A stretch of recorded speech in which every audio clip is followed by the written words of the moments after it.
Due to the graphic nature of this program, viewer discretion is advised.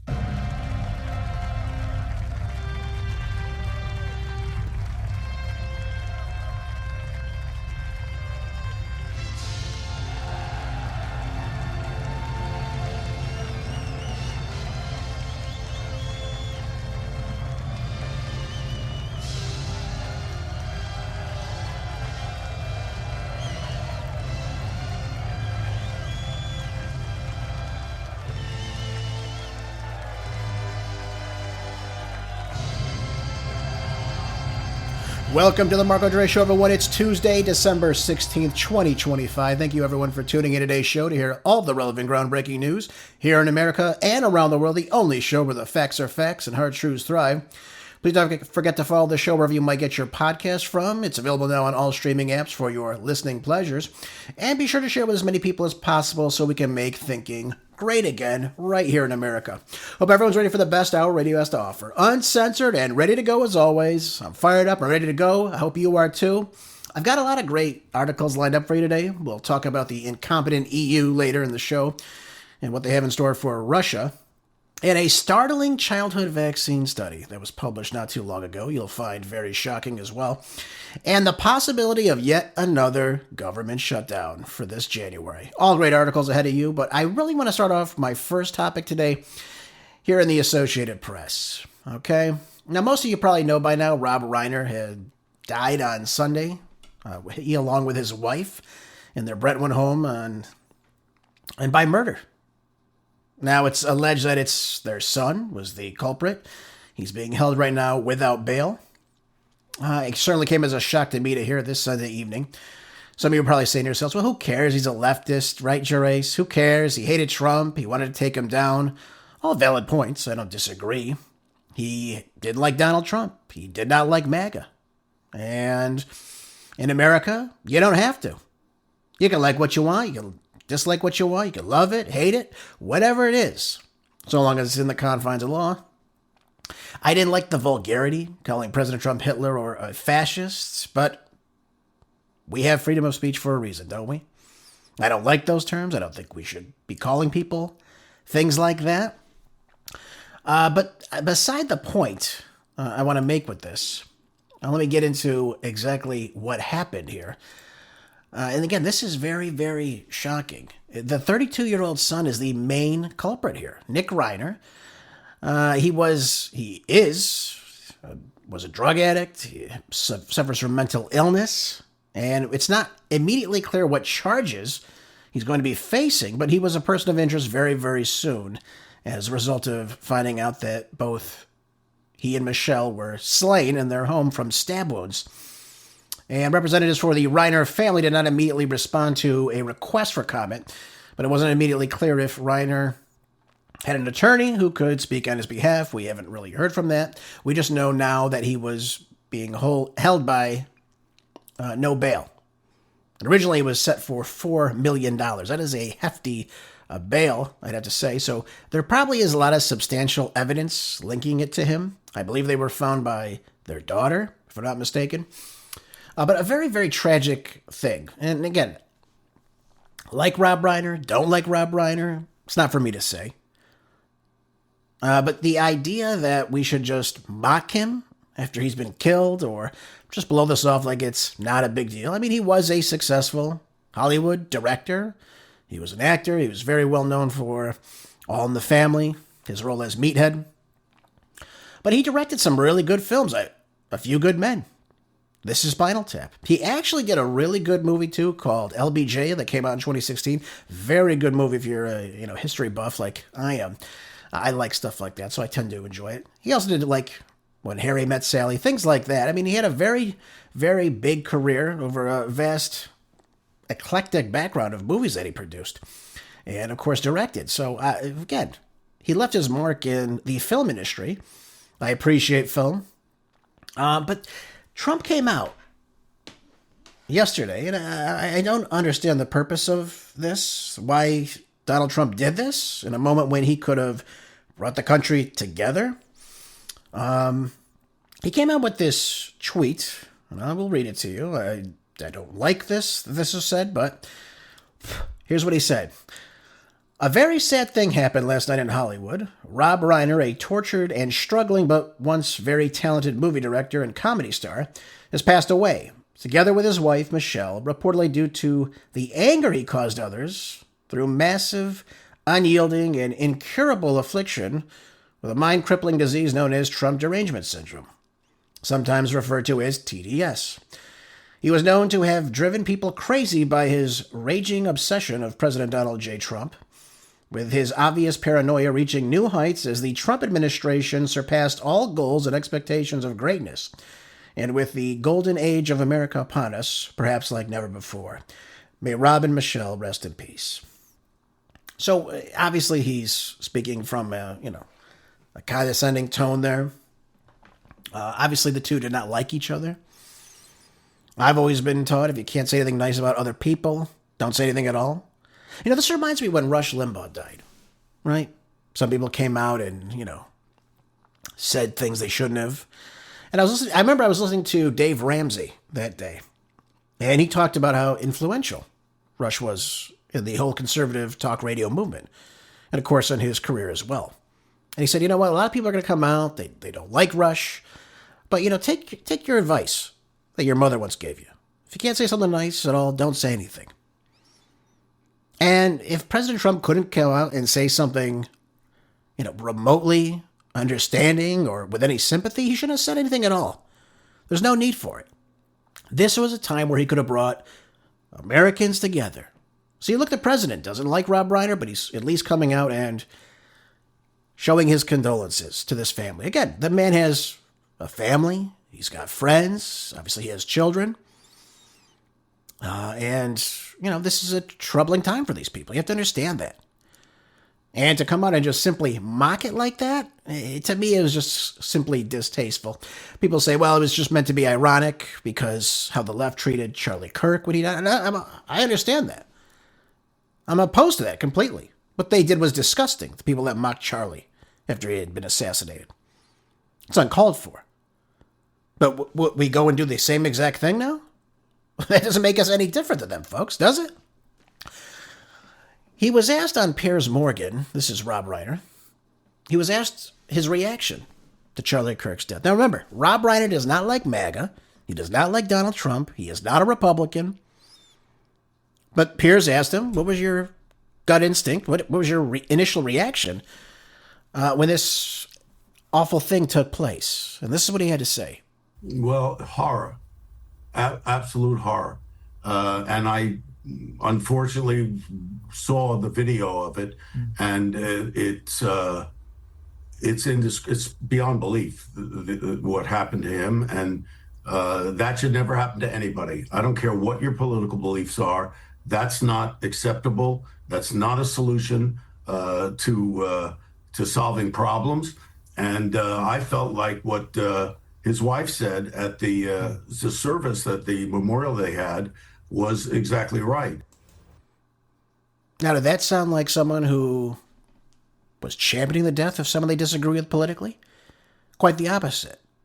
In fact, his reaction was what many of us felt when we first heard about that awful incident that claimed Charlie's life. We were in disbelief. We were horrified. We were disgusted that somebody could do something so evil to somebody else over a disagreement of political thought. So now we're going to come back and just say, well, because we disagreed with Rob Reiner, we can mock him, laugh at him, speak down about him. Let's be the bigger people here, folks. Let's understand. People are mourning for Rob and his wife, and it's a horrible situation. And we as Republicans, we as pro-life people who understand humanity, again, that people on the left don't understand this as well, but we should be the ones that rise above to this. Say, listen, this is wrong to hurt people like this. This is wrong to kill people. It's wrong to mock people after they've just been slain less than 24 hours ago. It's not funny. It's not funny at all. And so I thought President Trump missed a great opportunity to bring the country together, of course. And instead, he could have commemorated Rob's career. He could have said, we were both parts of Hollywood. But instead, he chose to do this. And again, I don't understand why. Yes, of course, he has the right to say it. Don't give me this nonsense. Well, you don't think Trump can say whatever? Of course he can say that. But come on. The man was just killed.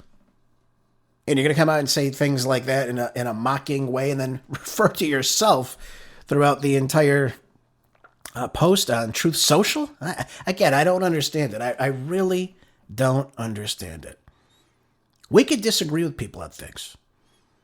We can. We can still break bread with people we disagree with on things. That doesn't mean someone's completely evil. Even if they disagree with certain things we believe in, there are people that do egregious things. Don't get me wrong. And people that say out of line, inappropriate things. Don't get me wrong on this. But the idea that we're just simply going to hate everybody 24/7, I mean, it's just, we have to get over this, folks. We've got to stop doing this to ourselves. Doesn't solve anything. It won't make the world a better place. You hating someone because of something they believe in. It's just not going to be something conducive to a better America, I would have to say. And I hope you agree with that too. But that's just my take on it. And again, a very, very tragic situation that took place in Brentwood on Sunday evening. Let's move into the economy quickly. This is in the Wall Street Journal. Trump spoke about, obviously, the great economy, it sounded like, in that Truth Social post. I don't understand that. Simply from this article, it says, U.S. unemployment rose in November despite job gains. How did the U.S. unemployment rate rise to 4.6%? It was 4 when he took office, folks. Now it's 4.6 from January to November. Highest in more than 4 years, by the way, fueling questions, of course, about the economy's underlying strength. How could the economy be booming if we continue to lose jobs? And by the way, we've lost 1.1 million jobs from January to November this year. That is a hell of a lot of jobs, I'd have to say. So this long-delayed government report on Tuesday showed that 64,000 jobs were gained in November, while 105,000 jobs were lost in the month of November. Job losses in June, August, and October mean the U.S. economy had shed jobs in 3 out of the last 6 months. So does that sound like the economy's growing or contracting, folks? You tell me. Well, obviously it's contracting. I think we all can agree on that. So what's the reason for it? What's happening that the economy is not growing like we had thought it would by electing Donald Trump again? Well, there's many things going on. Number one, obviously, the tariffs. I've been telling you this. They've been a problem for quite some time now, largely because Donald Trump has not gone through Congress, which is the appropriate means to do so. The legislature is supposed to set all taxes, and that job is given to the Congress, not the president. The president is supposed to sign that into law and, of course, enforce that. So President Trump can just wake up one day and say, you know what? I don't want a 25% tariff on Chinese goods. I want 125%. Businesses that work and gain products and sell products from China are going to say, wait a minute, what? I have to put a 125% tariff on these? That's going to change my pricing completely. I can't afford this. So a lot of businesses are hesitant to expand. And of course, we see a lot of, job hirings cooling now as a result of this. This is a big problem. Now, all roads lead back to policy out of D.C. And they went on to say here in this article, I'm not saying this is a harbinger of recession, but we could have some real changes to the economy we didn't have 1 year ago. Exactly. In fact, there's a 54% increase of layoffs from this time as it was last year. 54% increase. Again, these economic policies have an effect on what's going on. Now, people will argue with you. They'll say, well, we've taken in $200 billion from these tariffs. Isn't that wonderful? And I say, yeah, that's great. But guess who's paying those consumer prices that are increasing steadily? You and I are. Again, folks, we don't manufacture in America like we once did. That's a big problem. So it's not like you're just taking some goods and inflating the prices a little bit. You are totally just putting all of this pressure now onto the existing economy as we know it. And again, we're very dependent on imports into the United States now. And by the way, these tariffs haven't stopped any of these trade deficits too, by the way. In fact, they're getting more and more out of control, just so we're all clear on that. So while we can say, well, the economy, we have $200 billion more in the treasury. You guys are making up that difference, though. That's the big problem with all this. Your prices have risen for the same price. So we have to understand that. But from a business model, you have to understand, too, they don't understand what's going on. They don't know if tariffs are going to be higher, lower. Should they expand? Should they invest? Can they take out a loan? That's another problem. The interest rates didn't come down quick enough. That's another big problem. So now that the interest rates are coming down slightly, you're going to see a little bit more expansion in the economy. Why? Because it's cheaper to print out money now. That's another result of that. God knows if that will affect inflation. It could. I'm not saying it can or it won't, but it certainly can if more people start putting more money out into the economy and the M1 money supply. Now, one positive did come from this. It says payroll gains in November were slightly better than the 45,000 forecast by economists pulled by the Wall Street Journal. But they expected a lower unemployment rate of 4.5. Yep. So as a result, we have to think animation, AI too. That's coming into play now. We're starting to see that more. And many of you will remember I told you that 11.7% of the economy can be replaced. That's what they estimated. 11.7% of the economy could just go away, and it won't matter. How's that looking for your future, too? So we have to understand a few things. Do businesses want to shift more into AI, or do they want to come back into hiring more people, have labor like that? What's the end result going to be? We see a lot of these companies trying to get on board with this AI, and of course that's why we see the stocks shooting up, especially in these tech companies, because the government is heavily invested in them. So let's also understand that.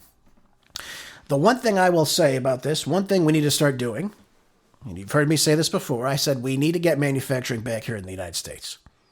We need good paying jobs, we need good manufacturing here in the United States. There shouldn't be anything that we cannot produce that's not being built here. Everything should be here in the United States. We don't need to import from abroad. We just don't. And if Trump gets in to put lower regulations, cut the corporate rate tax down, slash the red tape, he can do this. He can encourage that incentive to come back. The outsourcing we started doing in the 1990s did not leave us with much. It hollowed us right out. And we need to get away from this Bill Clinton model of NAFTA and start getting back into things where we are producing right here in the United States. If we can start doing that, we can start building this economy again. Because right now we're relying on Chinese imports and, of course, Amazon. How good is that going to be for us? What are we going to get rich off DoorDash? I mean, come on. We need to start building here in the United States. That's the only thing that's going to solve this. And one other thing I will say, too. Instead of putting tariffs on some of these imports coming in, I would put quotas. What do I mean by that? Well, I would say there's only X number of, toasters made in China that can come into the United States. Because we have businesses right here in the United States that need to make money. What's wrong with that policy? And again, it's going to be made right here in America. So we can control the economy that way. Of course, we can still engage in trade. But right now, China, they're an up-and-comer right now. They're a big up-and-comer in this AI as well. So we'll see exactly what happens as a result of this. Will things turn around in 2026? Because if they don't, and I mean very soon, start turning around, what you're going to see is the Democrats run away with these 2026 midterm elections. That's going to be the end result of that. And there's no other way to say it to you. So that's it, folks. That's all we got there. Nothing good on the economic front, unfortunately. But to converse into AI, Ron DeSantis, by the way, has come out. This isn't just the news. Says that Florida now has the right to regulate AI rules despite a presidential executive order. Now, DeSantis claims that this executive order signed by President Trump doesn't block Florida or any other state from instituting their own AI regulations. But it does authorize the government to challenge state laws, which he admitted might not be successfully legal. And again, he brings up a good point here. He says that in order to regulate AI, the litigation would have to come from the Congress, not from an executive order. You cannot circumvent state laws by an executive order. That just doesn't work that way. But Congress could. So if Congress gets behind this, if Mike Johnson does something, you might see something come through the Congress in this way. Now, there are many pros and cons to this. Many people are talking about AI. What's the pros and cons of it being, mandated simply by the federal government versus state governments? And you could understand their positions. Obviously, they want a more uniform national strategies involved with this. They want one group of people regulating everything for everyone else. And obviously, it'd be easier for compliance for many businesses. It would help a stronger global competitiveness. And you would get lots of enforcement coming directly from Congress. Maybe even better national security as well. That's another thing to think about. But the idea that it can only come from the federal government is the major issue here. And the reason for that is because it ignores local and regional needs. If the government comes in and says, you know what, AI can do X, Y, and Z, and we're going to put it right here in downtown Miami. And everyone goes, oh, great, wonderful. Well, whoa, wait a minute. What about the massive amount of electricity it takes to, again, utilize these AI machines? It does take a lot of energy. So now the state government's got to come and say, okay, we've got to make up a very new grid.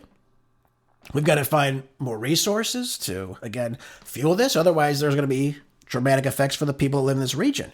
You're going to have prices soaring. We can't have that. So you see how this could change things. Of course, if it's just centralized in one area. Again, it's going to be different in Miami than it would be in Wyoming or Vermont, right? Or Colorado or in Silicon Valley. Everything's going to be different. And the models that certain businesses use will be very different, but you're going to have to rely on state government as well. So that's the big problem I see with that only being in one aspect of it. So I think Ron DeSantis is absolutely right when he says all of this. But he's absolutely on the money here. And I think he's proposing right now, he's proposing a citizen bill of rights for artificial intelligence.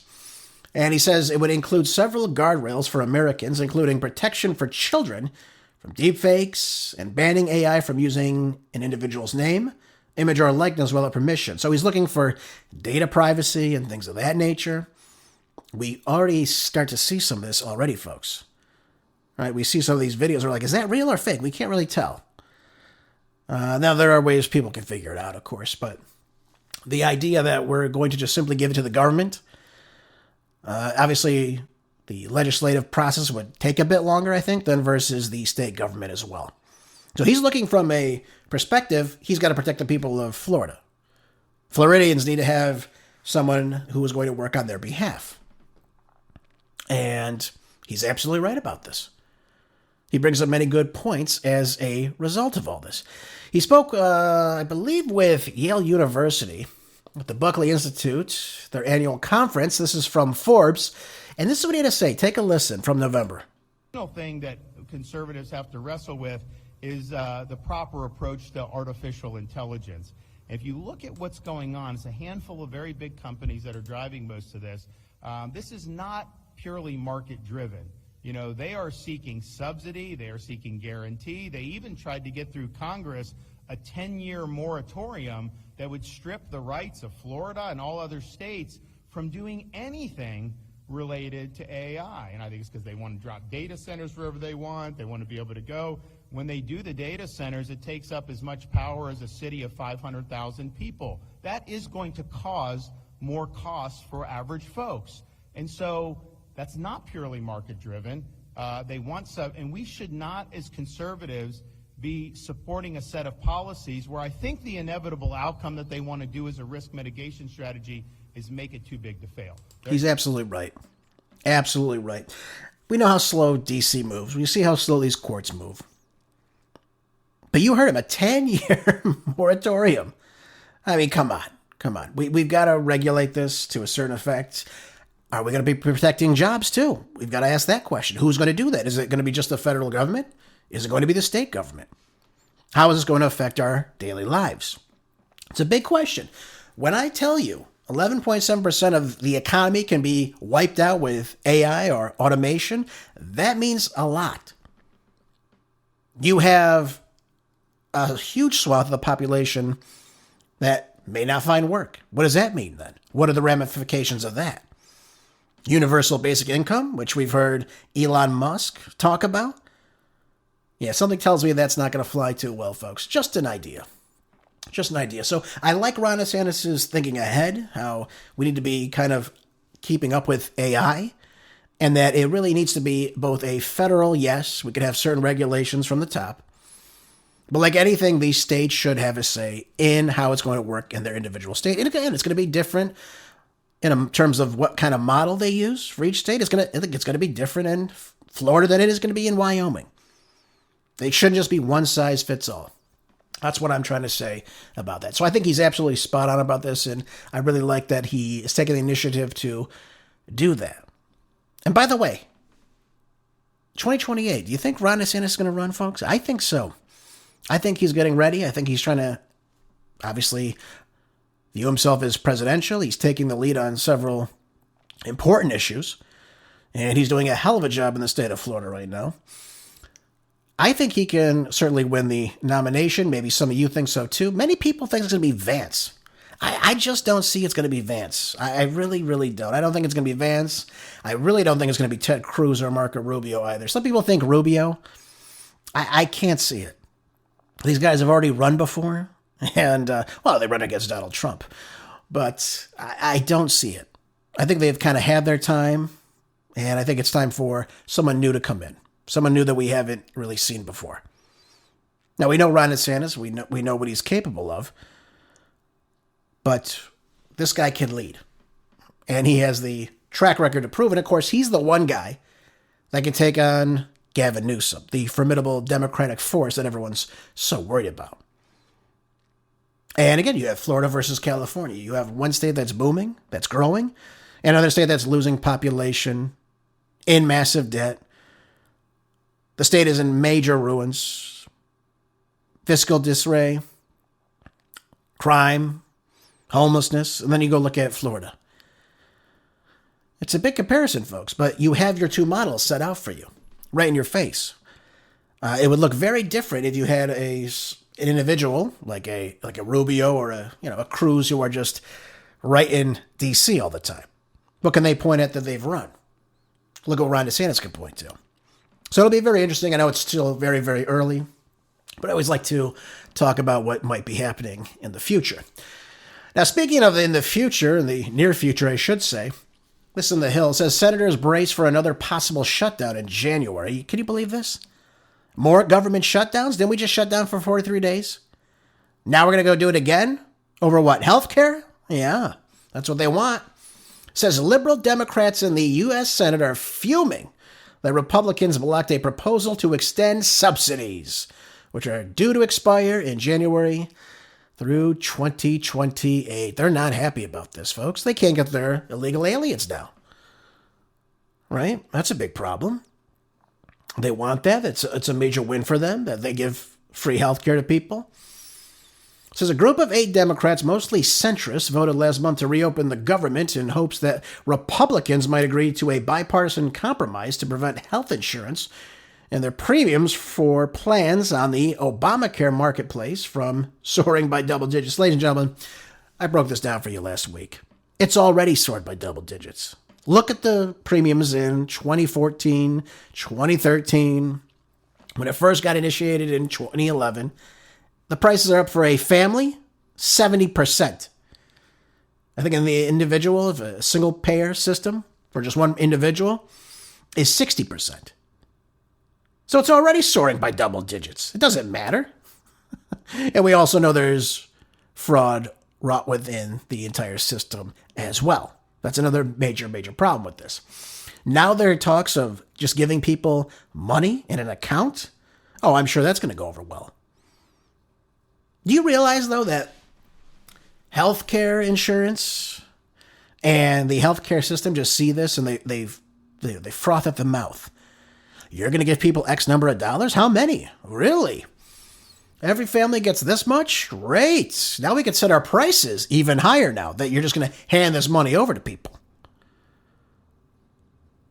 Why is the government even involved in healthcare? That's my big question here. Why is the government involved in this? It didn't make it more affordable. It made it more unaffordable. But now it's given these dumb Democrats more momentum to argue that, they should look at the upcoming January 30th government funding deadline as leverage. You already have people like Elizabeth Warhead saying that the fight is not over. And you don't think they're going to try to stonewall President Trump again? They love this. 43 days without any bills passed? Anyone coming to quorum? Even Bernie Sanders, look at this. Another prominent progressive in the U.S. Senate Democratic caucus called Republicans vote against extending the enhanced subsidies in outrage. It's an outrage. Even though we know that it's completely fraudulent in many cases. We're spending more money now on it than ever. What do you think? Where do you think that money comes from? Well, it either comes from your taxes, or it simply comes from the Fed just printing out more money. Either way, the latter obviously leads to more inflation. Just so we're all clear on that. Asked if Democrats should threaten another government shutdown to pressure Republicans to agree to extend the subsidies, Sanders said he didn't want to speculate. But he declared that the expiration of tax credits is going to result in a lot of pain for a lot of people. Oh, I'm sure it will, Bernie. I'm sure it will. This is a guy who wants a single-payer healthcare system. He has no idea what he's talking about. Tries to use Canada as a model. The people in Canada with money come here for healthcare. At least they did. I don't know if they still do. You go to the UK, same thing.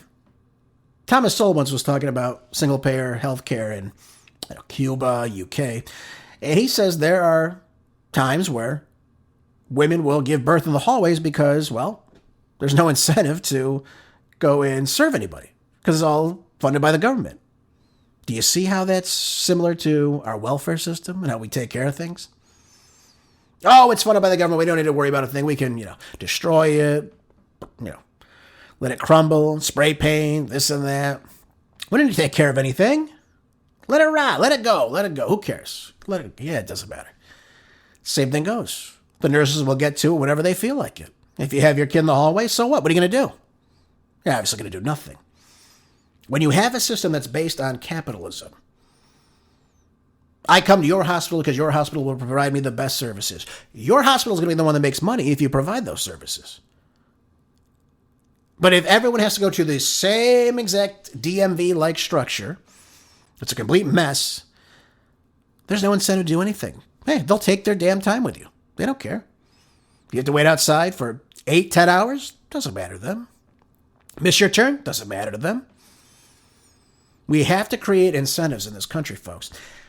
Now, while the merit behind giving subsidies to people for healthcare seems like a great idea, it's really doing the exact opposite, though.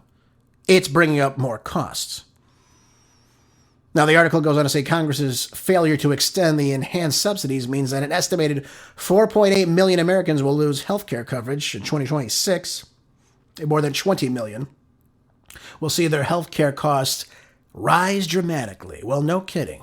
No kidding. And by the way, anyone can get on the Affordable Care Act, so what the hell are they even talking about? Anyone could lose it. You could be a millionaire and apply for it. You'll just get a certain number out of it based on your income. So again, this threat, obviously if we don't fund it, they won't get anything. But this should be a program for people that actually need it. That's my thing. And again, when you have people ripping off the system, ripping off the programs, and obviously doesn't let Congress want to come in and incentivize it anymore. That's the biggest problem with all this. Absolutely. Insurance companies are now projected to charge people who buy their insurance through the Affordable Care Act marketplace 26% more if the enhanced subsidies expire in January. See how it works? This is how it's going to work. And the premiums are going to go up and up and up. And that's how it works. You've destroyed healthcare. Thank you, Democrats. We appreciate you so much. So only time will tell if we actually decide to extend these subsidies or not. But if so, there needs to be lots of, obviously, follow-up and accountability to how this money is being spent, and we should know exactly how it's being spent. So we'll see in time should that come to a vote on the floor. Right now, it doesn't seem like it is. All right. Also in D.C., by the way, speaking of the swamp itself, it says here in Breitbart, U.S. Attorney Jeanine Pirro. Yep. Authorities were Look at this. You're never going to believe this. Authorities were artificially deflating crime stats with manipulated numbers. This is unbelievable. I love it. The Democrats will do anything to prop themselves up. They will.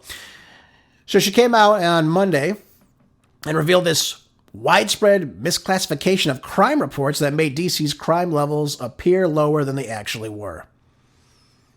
So Judge Jeanine, she's the U.S. Attorney for the District of Columbia, or District of Criminals, as I'd say, and posted in a statement that in August of 2025, the United States Attorney's Office in D.C. began an investigation into the Metropolitan Police Department's reported deflation of crime statistics. The need for accurate information to fight crime is essential. So why were they doing this? Now, most of you will remember President Trump used the National Guard in D.C., and he has every right to do so as it's a federal city, to clean up the streets. Crime was rampant. It was out of control. We have one of the most crime-ridden capital cities in the world, if not the number one, which is shocking on so many levels. But she wanted to continue after a review of almost 6,000 reports and the interview of over 50 witnesses. It is evident that a significant number of reports had been misclassified, making crime appear artificially lower than what it was. So they went through these reports, they looked at this information, they found out, hey, this has all been tampered with. Isn't that funny? Tampering with evidence, the cops? Crazy, huh? The uncovering of these manipulated crime statistics makes clear that President Trump has reduced crime even more than originally thought, since crimes were actually higher than reported. His crime-fighting efforts have developed even more to people's safety of the district. Yep. And of course, I don't want to give him credit for that. So there's two options with this. One, and by the way, this is all going to fall on this Chief Smith, who's going to be resigning soon.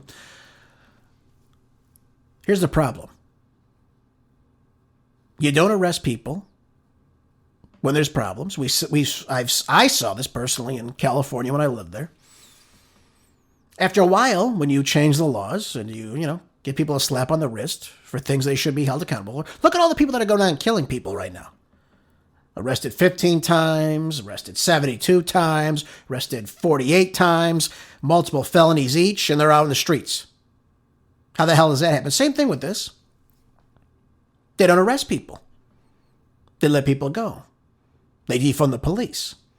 And as a result of that, you have less police actually catching the bad guys. Well, when you catch less bad guys, your records are going to look a lot better, aren't they? Now, I know personally in L.A., when businesses were being ransacked, you think they called the police every single time when it's happening multiple times a day? You saw the videos. People just walking in, taking whatever they want, walk right out. Everyone's recording them, not stopping them, of course, because they're told not to stop them. But this was a regular thing in California. Do you think the cops documented every single one of those cases? So the crime rate was probably much, much higher, is what I'm trying to tell you. But now here we go. The report concludes that Chief Smith prioritized lowering publicly reported crime numbers over reducing actual crime. So understand this. They made the numbers look lower than what they were. Probably to make themselves look better. And of course, to coerce, obviously, the president from sending in the National Guard. But she used this position, forcing her staff into using lesser intermediate charges, many of which were not publicly reported. This is the problem. Now, in order to present the illusion of safety, these practices included requiring certain crimes to be reviewed directly by her in her office and cultivating a culture of fear, intimidation, threats, and retaliation. Multiple commanders testified that officers were reprimanded for reporting crime accurately and faced get this, faced demotion or transfer for non-compliance. So if you went out there and you arrested somebody for what they did and you filled out the correct police report and documentation, you could be demoted. You could be transferred. Now think about it. Someone who's been on the job for 20 years, 25 years. You know, you have the idea of retirement in the, rear view. You're just going to throw everything away? Of course not. Why would you? Why would you do that? You're not going to do that. You have a wife, kids, a mortgage. Why would you throw that all away? This is the problem we find ourselves in. You have the people on the top, the highest in the chain of command, which she didn't even know what the hell that means. Remember she was asked about that? And then Muriel Bowser had to come in and save her. Chain of command? What? What's that mean? The police chief has no idea what the chain of command is. Okay. That's amazing to me, but nonetheless, okay. That's all right. Some people don't know what the hell they're doing, obviously. It'd be funny if it wasn't funny. But this is very damning information. And it got so damning that even James Comer, who leads the House Oversight Committee as their chairman, stated that Chief Smith's decision to mislead the public by manipulating crime statistics is dangerous and undermines trust in both local leadership and law enforcement itself. Ultimately telling her to resign immediately, stating that her previous announced resignation at the end of December should not be considered voluntary, but rather than a delayed consequence of her actions. He's absolutely right. How do we have people that cannot lead, that do not want to keep their communities safe? This woman manipulated data to make crime look better than what it actually was. So we might have an even worse crime rate, but more importantly, Trump may have really dropped the crime in D.C. And Muriel Bowser, whoever she appoints, is the new Metropolitan Police Department's chief. Can you get someone who's competent? Maybe someone who knows what the hell they're doing? Not just a DEI hire for once. Get someone who knows what they're doing, someone with some brass that can go in there and clean up the city. President Trump's only there because you're not doing your damn job. If we enforce the laws, if we keep our streets safe, then it's a win for everybody. But we're not seeing that. That's the biggest problem. We're not seeing that because they don't want to solve the problem. They don't want to solve it in California. They don't want to solve it in New York City or Chicago or Philadelphia or any of these other blue cities and blue states. They don't want to solve the problem in Oakland. I watched a video. You're never going to believe this. I watched a video yesterday on one of the social media apps. A guy got his car stolen right in front of a school.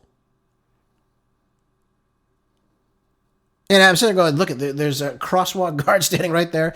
These four guys jump in the car while he's putting something in the trunk. They drive back into almost what looks like into the curb. It's a little difficult to see. And then they drive out. They smash into a car and just proceed to smash through the other cars that are in the street. And he's in the street on the ground. It's in broad daylight in Oakland. So we're getting people carjacked and having their cars stolen in broad daylight in Oakland. And right in front of a school. I mean, again, it's mind-boggling, but the people know they can get away with it. They know nothing's going to happen to them. It doesn't matter to them. That's California for you, folks. And that's why you see the mass exodus. But it's good to see that we're shining the light on all the ridiculousness that the Democrats have foisted upon us. But I'm very happy to see the crime rate is actually dropping. And we might get a new type of leadership in. Who knows? Maybe something to look forward to for once. This one's going to really shock you today. There was a peer-reviewed reanalysis of the Henry Ford birth cohort study that found that vaccinated children are now sicker across all 22 chronic disease categories. This is very damning. And by the way, RFK Jr. and NIH Director Jay Bhattacharya want to do a double-blind clinical study peer review of vaccine safety. And they announced it early on, and I said, this is great. We need this. We haven't had this. But this is very, very damning information, folks. So I'm going to read part of this to you so you understand exactly what it's saying. But this was published back in September of this year. And it says here that the study of a total population of 18,468 individuals between birth and age of 18 years of age during the years 2000 to 2016, of which they had 16,511 in the vaccinated cohort, receiving a median of 18 different vaccines, whereas the 1,957 in the unvaccinated cohort received none at all. So here's a classic double-blind clinical study of one group taking the vaccine, which again is the control here, and then you have your other group that is not receiving it at all. And then you test and see at the end, has this made a change? Is there any significant statistical significance that these vaccines help? Did they improve health? Is the one group not taking them getting more sick? So we look at this and we can draw, obviously, inferences from them. The only problem is, in this case, the idea that vaccines could be as toxic as what they found is very startling to me. And by the way, they only took, as I said to you, 18 vaccines. Obviously, some were multiple doses. But they gave the context that they calculated that the current CDC childhood immunization schedule contains now at least 81 doses of vaccines by age 18. Now, that doesn't mean they're getting 81 different vaccines, but it means they're getting possibly multiple doses throughout their infancy, their early childhood, and, of course, adolescence as well. But here we go. That number, by the way, 81, is 4 times more higher than the median exposure in this trial. Just so we're all clear on this when you hear this information. So again, it will be startling for you to hear this. But here we go. I'm going to read some of these to you. At the end of the study, right? After, I believe it was a 10-year period, right? Says here that Table 2 found that all 22 chronic disease categories appeared at a higher proportion in rates in the vaccinated children, with many conditions 10 to 20 times higher.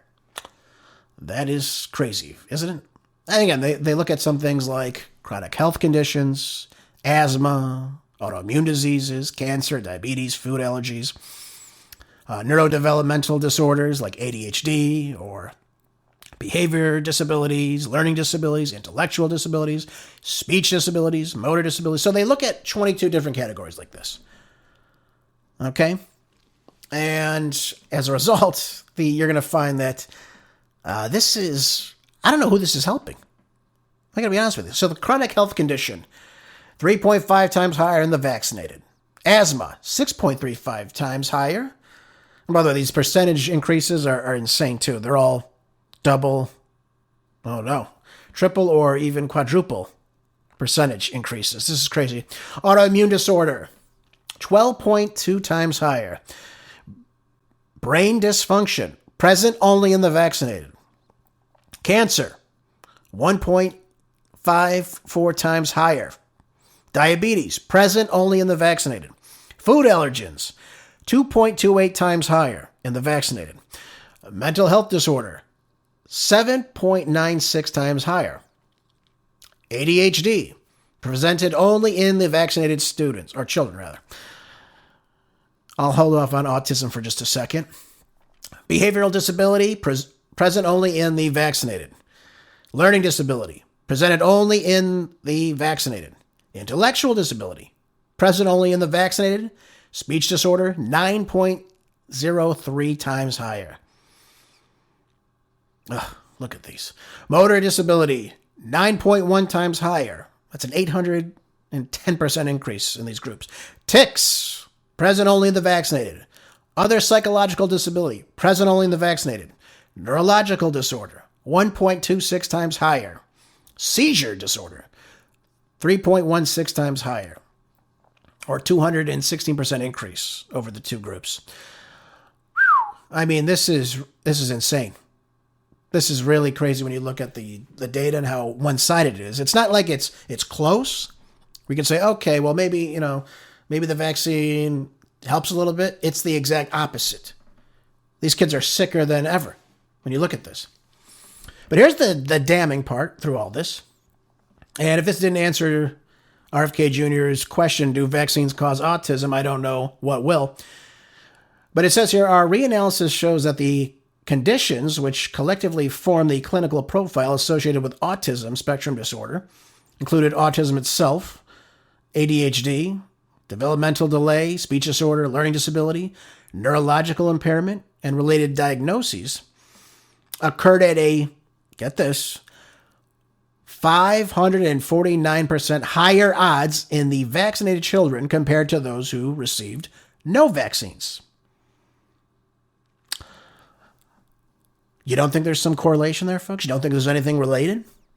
What have I told you is in these vaccines? Every one of these vaccines, at this point, certainly in 2000 to 2016, contained either mercury or aluminum in them. Those are neurotoxins. Autism is a neurological disorder. Is it starting to make sense? I hope so. But I mean, this is shocking information here. So what they found ultimately is that 83% of the unvaccinated children remain healthy. Only 43% of those vaccinated children remained free of any chronic illness by the age of 10. So that means 57% of the vaccinated kids have at least one chronic illness. Only 17% of the unvaccinated children develop some type of chronic disease. And by the way, it doesn't say anything about them catching or obtaining any of these diseases which kids are vaccinated for. So I would have been interested to hear about that too. It doesn't specify that in this study. But look at this. Childhood cancer rates occur at a 54% higher rate in the vaccinated children. Ugh, look at this.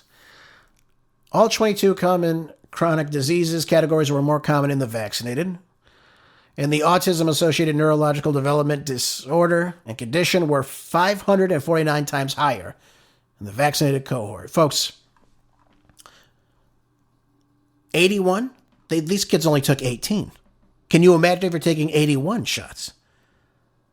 So, I mean, RFK Jr., he should go back, and they really need to look at this information, of course. And they need to see what's happening to these kids that are taking... during a House... I think it was a House hearing. He was speaking about vaccinations, and he said that kids today get anywhere between 69 and 92 or 3. But here in the study, they're saying that the CDC recommendation suggests 81. That's what they're recommending. That doesn't mean every kid always gets 81, of course. There could be kids that get less. That doesn't include the flu shots every year or two. We don't know. Maybe they get it. Maybe they don't. But this is very damning information. And obviously, you have two different groups. You have a group that didn't get these shots, and you have a group that did. And as a result, you see one group that is much, much sicker than the other group. So unequivocally, how could you come to any other conclusion? Then there's a great correlation between these illnesses that we seem to popping up all over the place now, especially in young children. And we go, geez, we can't figure this out. We have no idea what changed. Well, I think you know what changed. Obviously, the vaccine schedule, the number of vaccines. When RFK Jr. got his, he said he got 3 different vaccines throughout his entire childhood. 3. Just once. Not multiple doses. He got, I think he said polio, smallpox, and maybe DTaP, if I'm not mistaken. One of those vaccines. Again, this is very damning. And again, this is why I wanted to read this to you folks. I just talked to you yesterday about how the FDA is considering putting on the black box warning on COVID shots, either COVID shots altogether or through various groups of people that shouldn't be taking them. For example, if you're pregnant or if you're a child. I don't know how you can do this. I don't know how you can take these shots. That's my thing. How do you take a shot when you don't know what's in it? And when it is loaded with so many toxins. Not only the mercury and aluminum, the heavy metal toxicity, but then you also have polysorbate 80, formaldehyde, squalene, aborted fetal cell tissues. Who's aborted fetal cell tissues in your body now? What effect is that having? Foreign animal DNA cells? Why do we need this in our bodies? What is this preventing us from catching? When you take care of your health, when you focus on right? Supplementation, vitamin C, vitamin D3 with K2, obviously molecular iodine, things like turmeric, things of that nature. Vitamin E, of course, is very important for the immune system. Vitamin A. When you have a balance of the right nutrients in your body, you don't get sick. You just don't get sick. I mean, that's just the truth of it all. All right, final article today, folks. Final segment. We have a few minutes remaining in the show. This is from the EU. This is from Russia Today. It says, EU plans to steal Russian assets, and Viktor Orban constitutes this as a declaration of war. Just when you thought things would maybe cool down, they start to heat right back up. Isn't that a shock? And he wanted to say that, well, he said that the seizure of these frozen Russian assets without Budapest's consent and in breach of the European law would amount to a declaration of war. Now, the EU voted last week to keep the Russian central bank assets temporarily frozen, and they want to take this. They want to take these assets, and they want to put them in a. You're never going to believe this. A Ukrainian reparations loan and send it to Kiev. So they want to take Russian money and then ship it to Kiev. And they're trying to make it so that instead of having a formal consensus, this unanimity in the voting, they want to just make it a majority vote. So therefore, they don't have to care what Viktor Orban says or Fico in Slovakia, who would obviously veto this. And then they want to go out and just give this money. This is what Ursula von der Leyen wants to do. It's absurd. They want to take $246 billion and put it in this reparations loan. Russia now obviously condemning this. The freeze, of course, is illegal, calling it the use of funds as theft, and of course warning of economic and legal consequences. Viktor Orban then went on to say, bypassing Hungary, raping European law in broad daylight is a declaration of war. He's not wrong. Look how these people treat them. He says, I've never seen a seizure of 200 to 300 billion euros from a country that did not trigger some form of response. So we have the usual suspects here, right? We have Merz in Germany, of course. We have a lot of people in Germany, too. We have European People's Party leader Manfred Weber, and of course, Ursula von der Leyen herself, a German, steering the EU into a dead end or straight into a wall. One or the other, who knows? They questioned Kirill Dmitriev, also, the Russian president's advisor on international investment matters, and he even went and said that Russia will win this in court and get them back. So I don't think Russia's viewing this as a formal declaration of war, per se. But they know exactly what the European Union's doing. They see what Macron, Starmer, and Merz are doing. They see all this. And again, they're not fearful of Russia. Excuse me, of the Europeans. This is the big problem with this. And to go and try to circumvent procedures, to go on and ultimately try to neglect the voting of both Orban and Fico in order to steal money from Russia. Take their money and give it to Ukraine. Why? Because they're all broke. That's why. They don't have any money to give Ukraine. What are they going to give them? They were relying heavily on the United States. And now that we've pulled back just a little bit, and we're still giving them like $500,000 a year, $500 million a year. But as a result of this, they have no money to give them. And now they want to give them $246 billion. How much money did they waste that we gave them? Remember, most of you will remember we gave them a lot, over $300 billion, and they lost everything. They lost everything, right? 80%?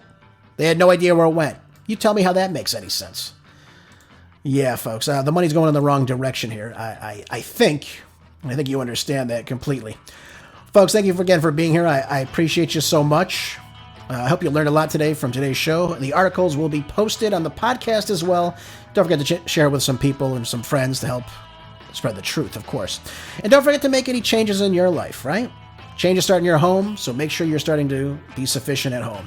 Folks, thanks again for being here. I'll see you tomorrow on the next Marco Dre Show. Until then, be good, stay busy. God bless.